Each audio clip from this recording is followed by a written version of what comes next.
Sabi ko po, wag po akong i-troll. Kasi po, naglalag po ako. Naglalag.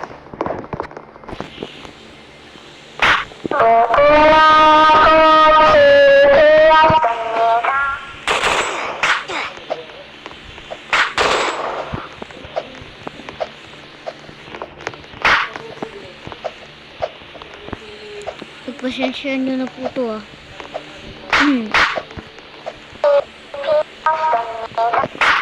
Yung Squid Game Tower.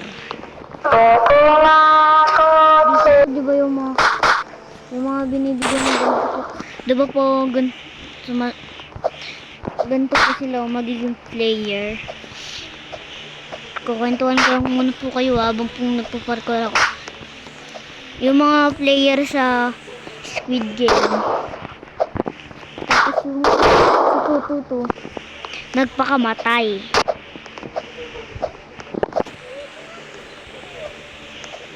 Tapos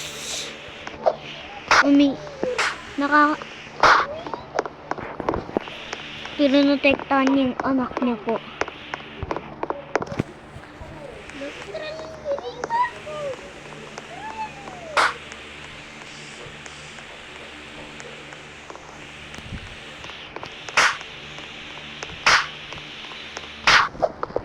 Ito na po fast forward na sinasabi niya.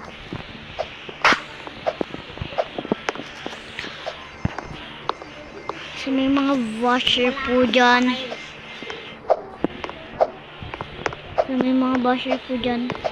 Just lang po, huwag nyo na pong ituloy yung pagbabash nyo po sa mga ibang vlogger.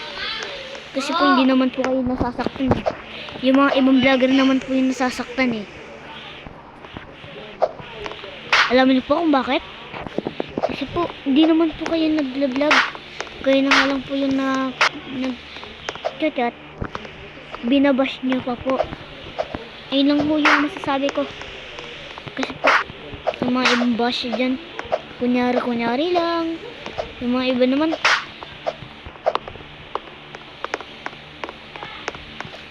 naman, mas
sorry po ah.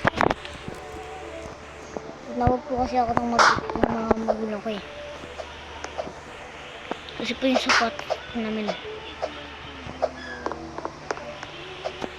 Please lang po, wag po kayong mabash. Di naman po kasi kayo nasasaktan. Okay lang pong mabash. Pero kung tinodo nyo na po yung pagbabash nyo, wag nyo na lang pong ituloy.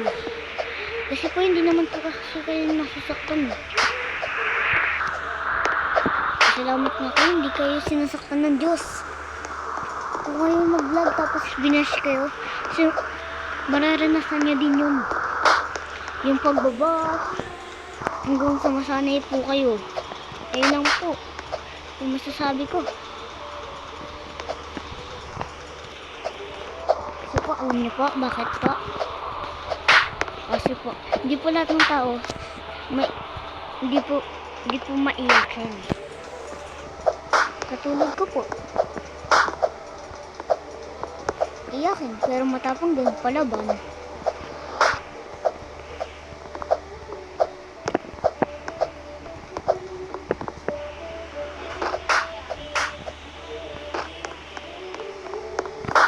lang po ah.